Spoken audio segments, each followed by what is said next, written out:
حضرت عائشہ صدیقہ رضی اللہ تعالیٰ عنہ فرماتی ہیں میں نے نبی پاک صلی اللہ تعالیٰ علیہ وآلہ وسلم کو نا مرض وصال تک دیکھا ہے، حضور کے وصال تک، کہ حضور قرآن پاک کی آخری 2 سورتیں پڑھ کے سورت فلق اور ناس اپنے ہاتھوں پہ پھونکتے تھے، پھر جسم پہ ملتے تھے۔ قرآن پاک میں شفا ہے۔ اب تو لوگوں نے دم درود کو نا اس کو بڑا ہلکا سا کام سمجھ لیا۔ ویسے بھی یہ عاملوں کے ہتھے چڑھ گیا، ملنگوں کے ہتھے چڑھ گیا، کاروبار بن گیا، تجارت بن گئی۔ ورنہ قرآن پاک کی آیات پڑھی جائیں تو حضور نے فرمایا سورہ فاتحہ میں شفا ہے، اس میں کرم ہے۔ یہ چیزیں جو بڑی ہمارے لیے سود مند تھی، فائدہ مند تھی، ہم چھوڑ گئے۔ ایک بڑی خوبصورت حدیث ہے، سنیے گا۔ حضرت ابو سعید خدری رضی اللہ تعالیٰ عنہ حدیث کے راوی ہیں، بخاری میں موجود ہے۔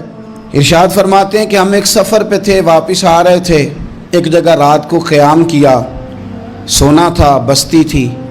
بستی کے لوگوں نے نہ کھانا پوچھا نہ پانی پوچھا، کوئی ضیافت نہیں کی۔ آدھی رات کا وقت آیا تو ایک بندہ دوڑا دوڑا آیا، کہنے لگا ہمارے سردار کو بچھو نے کاٹ لیا ہے، تم میں سے کوئی بندہ دم درود کر لیتا ہے؟ تو ایک صحابی کہنے لگے کر تو لیتے ہیں، پر تم نے چونکہ ہمیں کھانا پانی تک نہیں پوچھا، تم اگر دم کراؤ گے تو مفت نہیں کریں گے۔ بخاری پڑھ رہا ہوں، پیسے لگیں گے۔ کتنے پیسے؟ بکریوں کا ایک ریوڑ پورا۔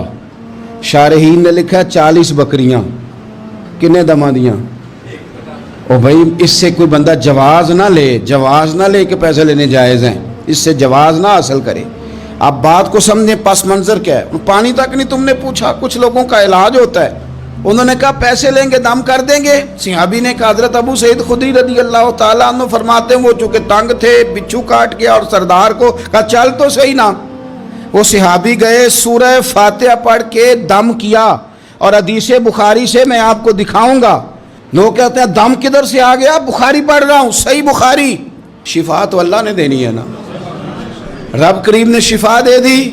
بکریاں لے لیں، آ گئے جہاں آرام کر رہے تھے اس جگہ۔ صحابہ میں اختلاف ہو گیا، کچھ کہنے لگے بکریاں لینی چاہیے تھی، کچھ کہنے لگے نہیں لینی چاہیے تھی۔